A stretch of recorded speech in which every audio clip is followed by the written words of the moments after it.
In the serene outskirts of a small American town, where the rolling hills were kissed by the golden hues of a late summer afternoon, a young sharpshooter named Emily stood poised at the edge of the local firing range. The air was filled with the faint rustle of leaves and the distant hum of cicadas, while a series of American flags fluttered gently in the breeze, their stars and stripes standing proud against the backdrop of dense green trees. At just 16 years old, Emily had already carved out a niche for herself in the tight-knit community, her reputation as a prodigy with a rifle growing with each passing season. Her skill was no accident, it was the result of countless hours spent training alongside her father, a retired military veteran named Daniel, who had instilled in her both discipline and a love for the sport. The range, with its weathered wooden targets and neatly trimmed grass, had become her second home, a place where she could lose herself in the rhythm of her breathing and the steady beat of her heartbeat as she lined up her shots. On this particular day, the sun hung high in the sky, casting long shadows across the field as Emily adjusted her camouflage gear, the earthy tones blending seamlessly with the natural surroundings. She wore a short-sleeved shirt and a tactical vest, her hair tied back in a practical ponytail that swayed slightly with each movement. Her rifle, a sleek model equipped with a precision scope, rested comfortably in her hands, its weight familiar and reassuring. She had been practicing for hours, her focus unwavering as she hit bullseye after bullseye on the stationary targets set at varying distances.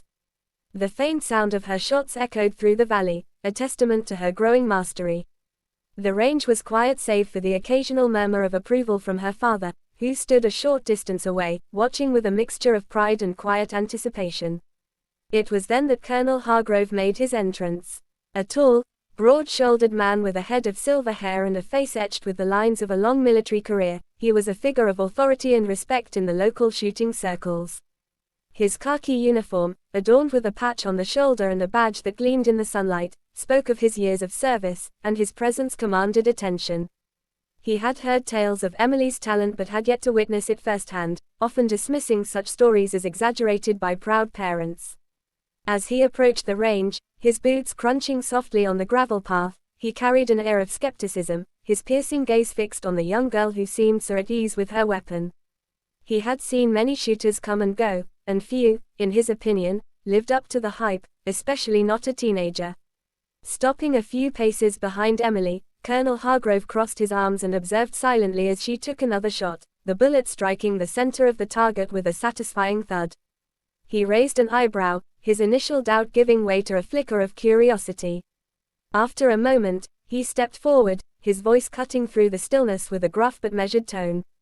"Not bad," he said, nodding toward the target. "But I've seen better under pressure. Let's see what you can do when the stakes are higher." Emily lowered her rifle slightly, turning to face him with a steady gaze, her expression a mix of respect and quiet confidence. She had heard of the colonel. His reputation for setting challenging tests and his unyielding standards were well known, but she was not intimidated.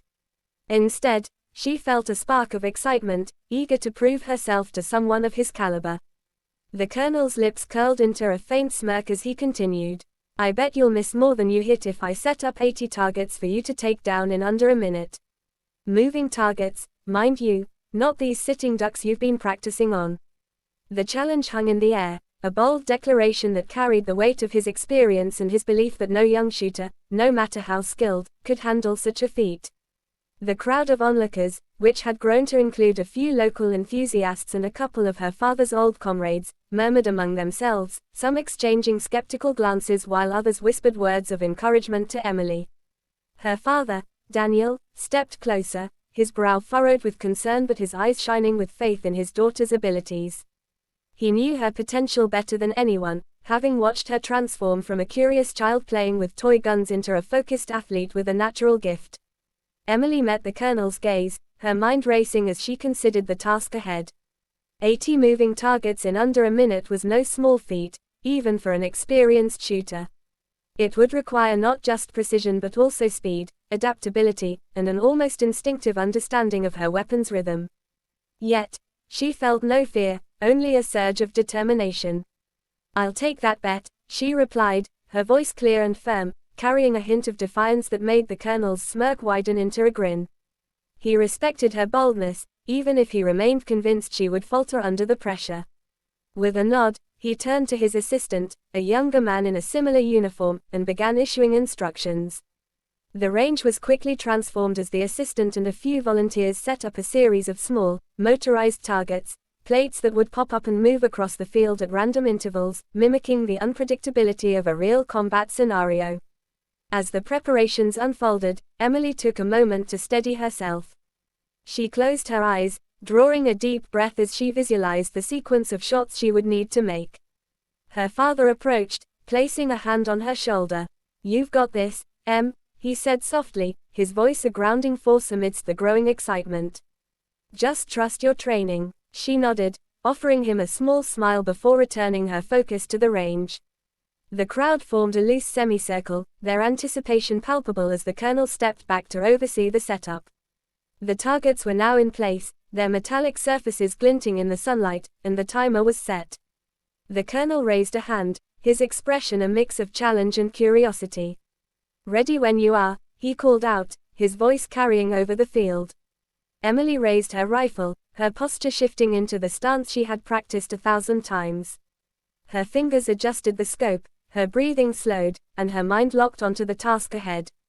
The flags continued to wave gently in the background, a silent symbol of the pride and tradition she carried with her. As the colonel gave the signal, the first target popped up, and the clock began to tick. The challenge had begun, and with it, the opportunity to turn a doubter into a believer, and to etch her name into the annals of the range's history. As the minute began, the firing range transformed into a whirlwind of motion and sound. The first target sprang up with a sharp click, its metallic surface catching the sunlight as it darted across the field. Emily's focus narrowed to a razor's edge, her world shrinking to the scope of her rifle and the fleeting targets before her. Her fingers squeezed the trigger with practiced precision, the shot ringing out clear and true, the bullet striking the target dead center. It fell with a satisfying clatter, and before the echo had fully faded, another target emerged, this one moving at a slight angle. Without hesitation, she adjusted her aim, her breathing steady and controlled, and fired again. The crowd, gathered in a loose semicircle behind her, held their breath, their murmurs replaced by a tense silence broken only by the rhythmic bark of her rifle. Colonel Hargrove stood to her side, his arms crossed and his expression a mask of stern observation. The smirk he had worn earlier had vanished, replaced by a growing intensity as he watched the young sharpshooter work. The targets kept coming, popping up, shifting left and right, some lingering briefly while others vanished as quickly as they appeared. Emily's hands moved with a fluidity that belied her age, her eyes darting between the scope and the field, calculating angles and distances in an instant. 10 targets fell, then 20, the pace unrelenting. Her father, Daniel, stood among the onlookers, his hands clenched at his sides, his pride mingling with a quiet prayer that she could maintain her focus. The range, usually a place of calm practice, now buzzed with an electric energy, the American flags fluttering in the background as if cheering her on. By the 30-target mark, the crowd's silence gave way to gasps and hushed exclamations. Emily's speed was astonishing, her shots landing with a consistency that seemed almost superhuman. The colonel's assistant, tasked with tracking the count, called out the numbers, 40. 50. His voice rising with each update. Sweat beaded on Emily's forehead, but her grip remained firm, her ponytail swaying slightly with each movement. The targets grew more challenging, some appearing in pairs or triples, testing her ability to prioritize and adapt. Yet she met each new obstacle with the same cool determination, her rifle a natural extension of her will. The clock ticked relentlessly, its seconds slipping away, but Emily seemed unfazed, her mind locked in a rhythm of aim, fire, and adjust. As the count climbed past 60, the tension in the air thickened. The colonel's jaw tightened, his initial skepticism giving way to a grudging admiration. He had seen seasoned soldiers struggle with half this number under similar conditions, and here was a teenager surpassing his expectations with every shot. The crowd began to cheer, their voices a low rumble that grew into a steady chant of encouragement. "Go, Emily, you've got this," someone shouted, and the words seemed to fuel her further. Her father's eyes glistened with unshed tears, his faith in her training vindicated with every fallen target. The 75th target dropped, and the range erupted in applause, the sound mingling with the final ticks of the clock. With seconds remaining, the 80th target popped up, a small plate darting across the far end of the field. Emily's heart pounded, but her hands were steady as she swung her rifle to meet it. She exhaled, her finger tightening on the trigger, and the shot rang out just as the timer beeped, signaling the end of the minute. The target wobbled, then fell, joining the scattered pile of metal plates that littered the range. For a moment, there was silence, the weight of what had just happened settling over the onlookers. Then, as the realization dawned, the crowd erupted into cheers, their voices rising into a jubilant roar. Emily lowered her rifle, her chest heaving as she turned to face the scene, a mix of exhaustion and triumph in her eyes. Colonel Hargrove stepped forward, his stern demeanor softening as he approached her. The crowd parted, their applause fading into a respectful hush as he extended a hand. "I've never seen anything like it," he said, his voice carrying a rare note of awe. He shook her hand firmly, his grip conveying both respect and a hint of disbelief. The bet had been clear, he had wagered she would miss more than she hit, and she had not only proven him wrong but had shattered his expectations entirely. The assistant confirmed the count, holding up a tally sheet that read, 80 80ths, and the crowd broke into renewed applause, some whistling and others calling out her name. Emily's father rushed forward, wrapping her in a tight hug, his voice thick with emotion. "I knew you could do it," he whispered, and she smiled, the fatigue in her limbs overshadowed by the warmth of his pride. The colonel, still processing the feat, cleared his throat and addressed the gathering. "This young lady has shown us what dedication and talent can achieve," he announced, his tone carrying the weight of his authority. "I stand corrected, and I'm honored to have witnessed it." His words drew nods and murmurs of agreement from the onlookers, cementing Emily's place in their collective memory. From that day, Emily's legend grew beyond the confines of the small town.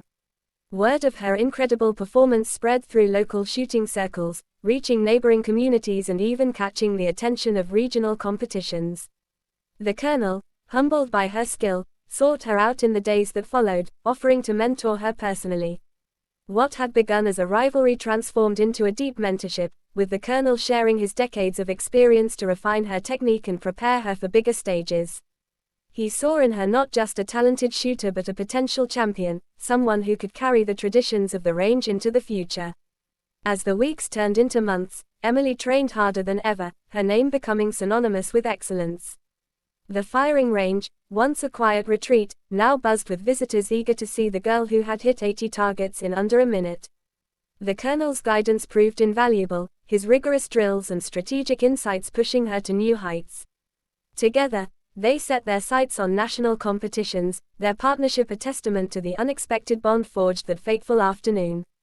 The memory of that minute, 80 shots, 80 triumphs, remained a cornerstone of her journey, a story told and retold with each new challenge she faced, marking the beginning of her rise as a world-class sharpshooter destined to leave an indelible mark on the sport.